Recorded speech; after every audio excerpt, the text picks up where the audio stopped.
অনশন মঞ্চ থেকে হাসপাতালে সোনাম ওয়াংচুক, উত্তপ্ত দিল্লির যন্তর মন্তর।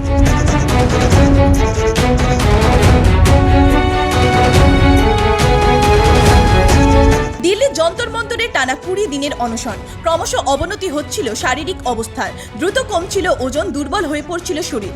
আর সেই পরিস্থিতিতেই শনিবার সকালে লাদাখের পরিবেশ কর্মী ও শিক্ষাবিদ সোনাম ওয়াংচুককে যন্তর মন্তর থেকে সফদরজং হাসপাতালে নিয়ে যায় দিল্লি পুলিশ। দীর্ঘ অনশনের জেরে ইতিমধ্যেই প্রায় 9 কেজি ওজন কমেছে বলে জানা গিয়েছে। চিকিৎসকদের আশঙ্কা, অনশন আরও দীর্ঘায়িত হলে শরীরের গুরুত্বপূর্ণ অঙ্গ প্রত্যঙ্গ ক্ষতিগ্রস্ত হতে পারে। দিল্লি পুলিশের দাবি, বিশেষজ্ঞ চিকিৎসকদের পরামর্শ এবং দিল্লি হাইকোর্টের নির্দেশ মেনে প্রয়োজনীয় চিকিৎসার জন্য তাকে হাসপাতালে স্থানান্তর করা হয়েছে। উল্লেখ্য, কেন্দ্রীয় শিক্ষামন্ত্রীর পদত্যাগ, লাদাখকে সংবিধানের 6ষ্ঠ তফসিলের অন্তর্ভুক্ত করা সহ 5 দফা দাবিতে গত 20 দিন ধরে অনশন চালিয়ে যাচ্ছিলেন সোনাম ওয়াংচুক। শুক্রবারও তিনি জানিয়েছিলেন, শরীর দুর্বল হলেও দাবি পূরণ না হওয়া পর্যন্ত আন্দোলন থেকে সরে দাঁড়াবেন না। পাশাপাশি আগামী 20 জুলাইয়ের সংসদ অভিযানে দেশবাসীকে অংশ নেবার আবেদনও জানিয়েছিলেন তিনি। কিন্তু তার আগে শনিবার সকালে তাকে যন্তর মন্তর থেকে সরিয়ে হাসপাতালে নিয়ে যাওয়া হয়।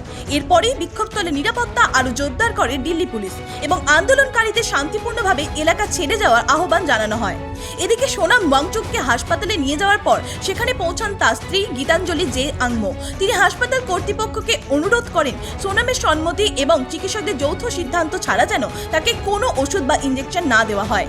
অন্যদিকে সোনামকে হাসপাতালে সরিয়ে নিয়ে যাওয়ার প্রতিবাদে অনির্দিষ্টকালের অনশনের ঘোষণা করেছেন কংগ্রেস জনতা পার্টির নেতা অভিজিৎ দীপক। তার অভিযোগ, যন্তর মন্তরে যাওয়ার সময় তাকে বাধা দেওয়া হয় এবং হেনস্থার মুখে পড়তে হয়। যদিও এই অভিযোগের বিষয়ে এখনো কোনো প্রতিক্রিয়া দেয়নি দিল্লি পুলিশ। সব মিলিয়ে সোনাম ওয়াংচুককে ঘিরে রাজধানীর রাজনৈতিক পরিস্থিতি আরও উত্তপ্ত হয়ে উঠছে। এখন নজর তার শারীরিক অবস্থার উন্নতি এবং আগামী 20 জুলাইয়ের কর্মসূচিকে কেন্দ্র করে পরিস্থিতি কোন দিকে মোড় নেয়। ব্যুরো রিপোর্ট, জি বাংলা।